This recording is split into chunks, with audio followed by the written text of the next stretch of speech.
नमस्कार। मैं Chandan Singh CS technical पे एक बार फिर से आप सभी पेरेंट्स का बेहद स्वागत करता हूं। तो जैसा कि आप सभी पेरेंट्स को पता है कि केंद्रीय विद्यालय स्कूल में क्लास 1 में एडमिशन के लिए बच्चों का लॉटरी लिस्ट, जिसको कि प्रोविजनल लिस्ट भी बोलते हैं और एडमिशन लिस्ट भी बोलते हैं, वो जारी कर दिया गया है केंद्रीय विद्यालय संगठन के द्वारा और स्कूलों के द्वारा।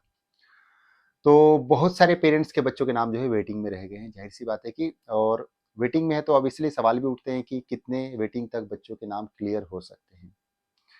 और लगातार मेरे पास कमेंट्स आ रहे हैं और मैसेजेस भी आ रहे हैं कि हमारे बच्चे का इतना वेटिंग है, कंफर्म हो जाएगा कि नहीं होगा, कितना चांसेस है, इस तरह से बहुत सारे सवाल आ रहे हैं। तो सोचा इसके ऊपर थोड़ा सा डिस्कशन करते हैं और मैं आपको बताता हूँ कि अगर आपके बच्चे का कितना वेटिंग है और किस कोटा और कैटेगरी वाइज तो कितने चांसेस बनते हैं।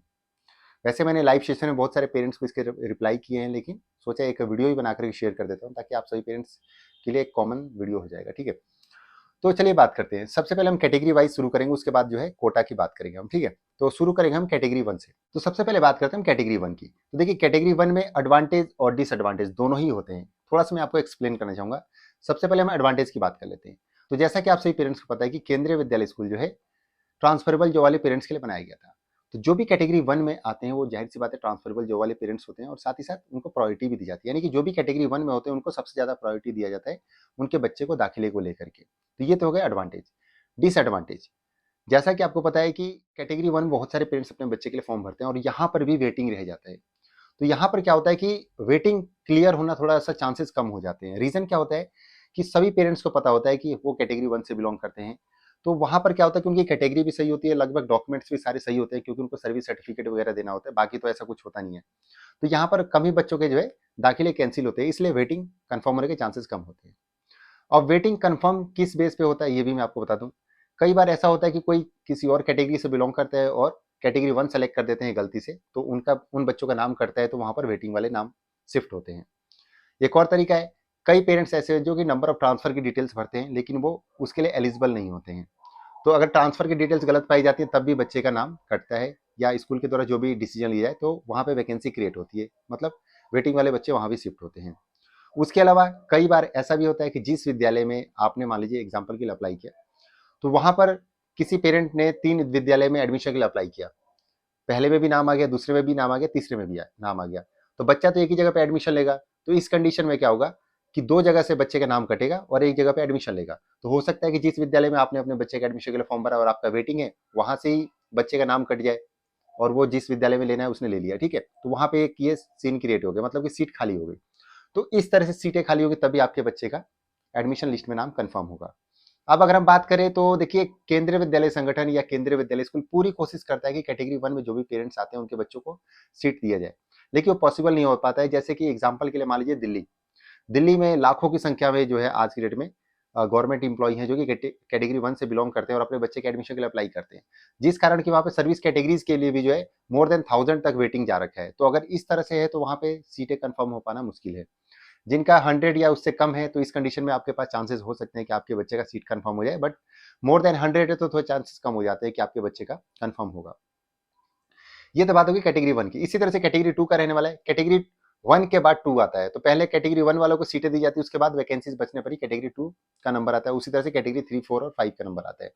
तो अगर सीटों के हिसाब से बात करें तो मान लीजिए कि आपका वेटिंग कम है, मान लीजिए 10 से 15, 20 तक है, तो आपको वेट करना चाहिए क्योंकि आपके बच्चे का सेकंड लिस्ट में नाम आ सकता है, थर्ड लिस्ट में भी नाम आ सकता है। कई बार स्कूलों में जो है चौथी और पांचवी लिस्ट भी निकाली जाती है, छठी लिस्ट भी निकाली जाती है, डिपेंड करेगा स्कूल वाइज। क्योंकि मान लीजिए कि किसी बच्चे का एडमिशन लिस्ट में नाम कंफर्म हुआ वेटिंग में, उसका फॉर्म गलत पाया गया, तो फिर उसके बाद वेटिंग में अगले अगले वाले लिस्ट में वेटिंग वाले बच्चों का नाम आता है। उसके बाद फिर उनमें से फिल्टर होते हैं, जिनका डॉक्यूमेंट सही होता है एडमिशन होता है, जिनका डॉक्यूमेंट सही नहीं होता उनका नाम कैंसिल हो जाते हैं। उस तरह से सेम ये प्रोसेस चलता है जब तक जितने बच्चे चाहिए केवी में क्लास 1 में उतने पूरे अगर नहीं होते हैं तब तक जो है ये प्रोसेस चलता रहता है। तो ये सारी सर्विस कैटेगरीज के लिए यही रहने वाला है पेरेंट्स की। लेस देन अगर 100 है तो आप अपने बच्चे के एडमिशन की थोड़ा सा वेट कर सकते हैं सेकंड लिस्ट में या थर्ड लिस्ट में। ठीक है, या फोर्थ लिस्ट, फिफ्थ लिस्ट का भी आप वेट कर सकते हैं अगर आप चाहें तो, अगर ज़्यादा डिले नहीं होता है तो इस कंडीशन में। तो ये तो बात होगी सर्विस कैटेगरीज की। अब हम थोड़ा बात कर लेंगे कोटाज की। तो सबसे पहले हम बात कर लेते हैं आरटी कोटा की, जिसके लिए कि 10 सीटें ईच एंड एवरी सेक्शन में फिक्स किए गए हैं, वो आपको मिलने ही मिल रहे हैं। ठीक है, तो जिस भी विद्यालय में आपने अपने बच्चे के एडमिशन के लिए अप्लाई किया, तो इन कोटाज में क्या होता है ना कि एडमिशन के चांसेस बहुत मतलब कम हो जाते हैं, क्योंकि मान लीजिए कि बहुत सारे पेरेंट्स को ना इसका क्राइटेरिया पूरा नहीं पता होता या डॉक्यूमेंट्स पूरे नहीं होते, तो वेटिंग वाले बच्चे यहाँ पे ज़्यादा क्लियर करके एडमिशन लेते हैं। इसका रीज़न बताता हूँ क्योंकि बहुत सारे पेरेंट्स को डिस्टेंस का नहीं पता होता है। कोई मोर देन 5 किलोमीटर में रहता है, यानी 5 किलोमीटर और 100 मीटर साथ में है, मतलब कि 5.1 किलोमीटर हो गया, तो वो है, और आपने आरटी कोटे में फॉर्म भर दिया, लेकिन आरटी कोटे के लिए क्राइटेरिया क्या है, 5 किलोमीटर का है। तो इस कंडीशन में क्या हुआ कि बच्चे को एडमिशन नहीं मिलता है। कई बार ऐसा होता है कि बहुत सारे पेरेंट्स ईडब्ल्यूएस की जगह पर इनकम सर्टिफिकेट की डिटेल्स भर देते हैं, जिस कारण क्या होता है कि वो एक्सेप्ट नहीं होता और बच्चों का दाखिले से नाम कट जाता है। कई बार ऐसा होता है कि बीपीएल कार्ड की जगह पे कोई और ऐसा कार्ड अपलोड कर देते हैं या उसकी डिटेल्स भर देते हैं जो कि वैलिड नहीं होता है, या इनकम सर्टिफिकेट कई बहुत साल पुराना भी हो तो वो एक्सेप्ट नहीं होता है। तो ये बहुत सारी चीज़ें होती है जो कि आरटी कोटे में बहुत महत्वपूर्ण हो जाती हैं। बहुत सारे पेरेंट्स इसके थ्रू अपने बच्चे के एडमिशन के लिए अप्लाई तो कर देते हैं, लेकिन कुल मिलाकर के सभी को एडमिशन नहीं मिल पाता है। और रीज़न क्या होता है, जानकारी का अभाव।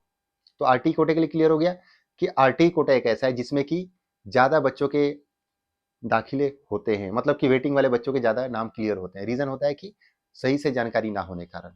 तो ये क्लियर हो गया आरटी कोटा। अब हम बात कर लेते हैं थोड़ा सा DA quota, differently abled quota, जिसको कि CWSN कोटा कहते हैं।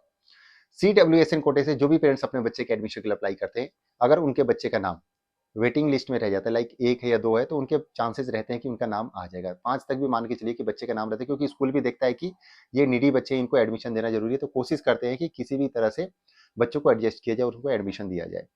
तो एक और बात बता दूं कि जिन बच्चों का डीए कोटे से नाम आता है, अगर एडमिशन होता है तो वो बच्चे जी आरटी कोटे में कंसीडर किए जाते हैं। ये आपका क्लियर हो गया, ठीक है। अब हम बात कर लेते हैं ओबीसी एनसीएल कोटे की। ओबीसी एनसीएल कोटे के लिए जैसा कि आपको पता है कि 11 सीटें ईच एंड एवरी सेक्शन में होती है, 27% सीट्स रिजर्व होती हैं। जैसे आरटी कोटे के लिए 10 सीटें फिक्स कर दी गई कि नहीं, उनको देना ही देना है। तो यहाँ पर वैकेंसी के हिसाब से देखा जाता है। अगर मान लीजिए कि 11 सीटें हैं आपके ओबीसी एनसीएल कोटे के लिए, तो 11 सीटें मतलब कि अगर किसी विद्यालय में 4 सेक्शन है तो वहां पे 44 बच्चों के मैक्सिमम एडमिशन हो सकते हैं। तो आपने देखना है कि आपके स्कूल में नंबर ऑफ सेक्शन कितने हैं। इसके लिए मैंने ऑलरेडी वीडियो बना करके अपलोड किया हुआ है, तो आप मेरे चैनल पर देख सकते हैं कि जिस विद्यालय में आपने अपने बच्चे का फॉर्म भरा है वहाँ पे नंबर ऑफ सेक्शन कितने हैं। जितने ज़्यादा नंबर ऑफ सेक्शन उतने ज़्यादा वेटिंग लिस्ट कंफर्म होने के चांसेस। ये कंफर्म हो गया। तो अगर आपका लगभग मान के चलिए कि 40-50 तक भी अगर आपका वेटिंग है, तो एक बार को आपको सेकंड लिस्ट, थर्ड लिस्ट तक का आपको वेट करना चाहिए। हो सकता है कि आपके बच्चे का नाम आ जाए, क्योंकि ओबीसी एनसीएल कोटे के लिए सीटें ज़्यादा होती हैं। इसलिए मैं आपको बोल रहा हूँ कि आप वेट कर सकते हैं। तो अब इसके बाद बात कर लेते हैं हम एससी कोटे की। तो देखिए एससी कोटे के लिए जैसा कि आपको पता है कि 15% सीटें रिजर्व होती है, यानी कि ईच एंड एवरी सेक्शन में 6 बच्चों के एडमिशन हो सकते हैं। किसी केंद्रीय विद्यालय स्कूल में अगर मान लीजिए कि 4 या 5 सेक्शन है या 3 सेक्शन है, तो उसी हिसाब से बच्चों के जो है एडमिशन हो सकते हैं मैक्सिमम। यानी कि अगर 3 सेक्शन है तो 18 बच्चों के एडमिशन होंगे, अगर 4 सेक्शन है तो 24 बच्चों के एडमिशन हो सकते हैं मैक्सिमम। तो इसी हिसाब से आपने देखना है कि आपका नंबर ऑफ वेटिंग कितना है। अगर मान लीजिए कि 20-30 तक भी है तो आप एक बार को वेट कर सकते हैं, आपके बच्चे के चांसेस बन सकते हैं। अगर आप सोच के चले कि आपके मोर देन 100 है तो आपके बच्चे के एडमिशन के चांसेस बहुत कम हो जाते हैं। देखिए हो सकता है कि आपको सुनने में थोड़ा सा एक बार को बुरा लग सकता है कि मैंने स्ट्रेट फॉरवर्ड यहाँ पे मैंने आपको बता दिया कि नहीं बन पाएगा, लेकिन जो सच्चाई है वही बताना ज़्यादा बेटर है। क्योंकि मान लीजिए कि अभी नया एकेडमिक ईयर शुरू होने वाला है और आप अपने बच्चे को ज़ाहिर-सी बात है कहीं न कहीं तो पढ़ाएँगे, अगर केवी में एडमिशन नहीं होता है, तो ये क्लियर होना ज़रूरी है पेरेंट्स। इसलिए मैं जो है मैं इसलिए क्लियर करके बता देता हूँ ताकि आप कहीं और भी साथ में ट्राई करते रहें। तो अब बात कर लेते हैं एसटी कोटे की। एसटी कोटे के लिए 7.5% सीटें रिजर्व होती हैं, जैसा कि आप सभी पेरेंट्स को पता है। तो 7.5% का मतलब हो गया कि 3 सीटें ईच एंड एवरी सेक्शन में होते हैं। तो जैसा कि आपको पता है कि बहुत कम पेरेंट्स जो है एसटी कोटे से एडमिशन के लिए अप्लाई करते हैं। मैं ऐसा इसलिए बोल रहा हूँ क्योंकि बहुत सालों से मैं वीडियोस बना रहा हूँ और मैंने खुद ये ऑब्जर्व किया है कि एसटी कोटे से भी बहुत सारी सीटें खाली रह जाती हैं। तो इस कंडीशन में क्या होता है कि एससी और एसटी की सीटें आपस में मर्ज हो जाती हैं। सम टाइम क्या होता है कि एसटी की अगर सीटें खाली हैं तो एससी वालों को दे दी जाती हैं। तो ये इनका आपस में ऐसे स्कूल के द्वारा किया जाता है, ठीक है।